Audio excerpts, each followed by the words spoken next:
Hey my ninjas, today's guide is going to show you how to use the Shuriken, the Kunai, and the Storm Kunai. The descriptions for these read, allows you to ready Shuriken. Throw these razor-edged stars at enemies to inflict damage. When thrown, these items inflict damage on your enemy, and when thrown, these Kunai inflict damage on your enemies. Now, these all serve relatively the same purpose, so I'm going to be coupling these all in the same video.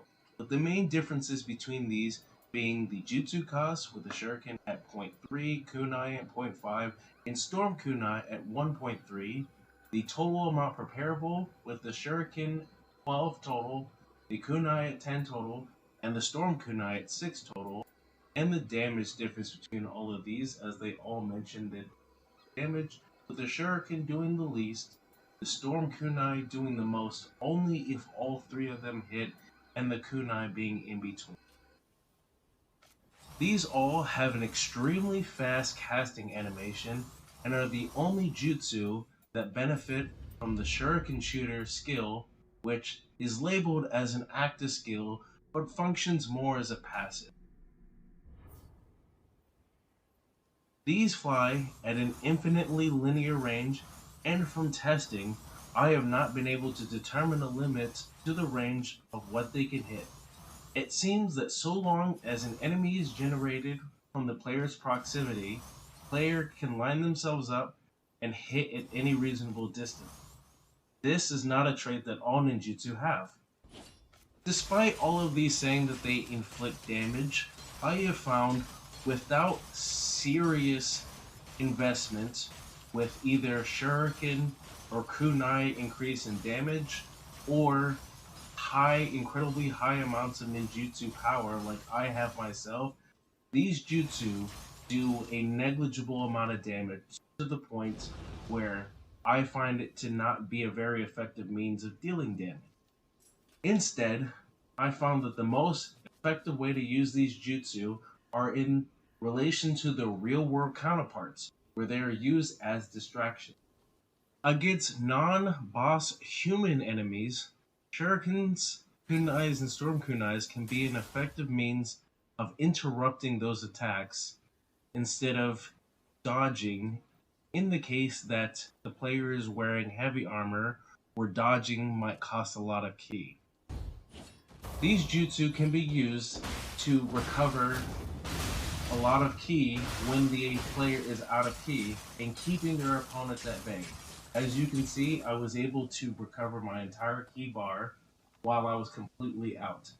There is only one exception to this rule. These can be an effective means of staggering any ranger or archer that will have to go through the process of being staggered, re-pulling out their weapon, and waiting the programmed amount of time before firing their ranged weapon again, allowing you to close the distance. This can be put to great effect against Imagawa Yoshimoto when you can wait for him to pull out his ranged attack and then close the distance after staggering him with the jutsu.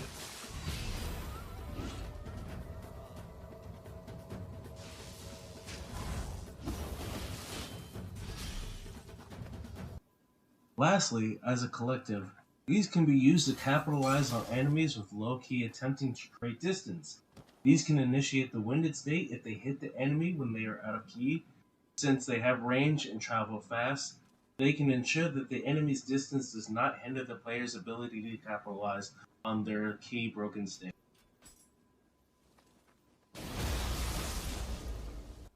However, due to the Storm Kunai's spread, you would think that this would help ensure that this would still hit enemies that typically attempt to dodge. However, I have found this to not be as effective as one might think. How the Storm Kunai is best used segues us into the second half of how these jutsus are used. There are several effects that come in late game, new game plus, that come from set bonuses, clans, and star effects that can proc when jutsu hit opponents or are even just used. These become extremely low-cost means of inflicting and proccing these effects, and with coupled with the empowered ninjutsu effect that can drop on that are on certain sets, can be effective means of proccing these effects in a way that can easily be quickly recovered. Since the Storm Kunai have multiple hits per cast, it can be an effective way of ensuring that these effects proc on an individual cast. The Dragon Ninja set grants the unlimited Shuriken effect at the 6-piece bonus, which, as the name suggests, negates the expenditure of Shuriken, but at the cost of all the damage buffs for Shuriken. And each cast now costing Ki, which was the exception I mentioned earlier, which means that this can no longer be used to abuse human enemies to regenerate one's Ki. I find this best put to use when the jutsu is not readied at the cost of jutsu capacity and is instead purchased from the Kodama Bazaar, as that single shuriken can be used infinitely without the drawbacks of jutsu capacity use or the Rasengan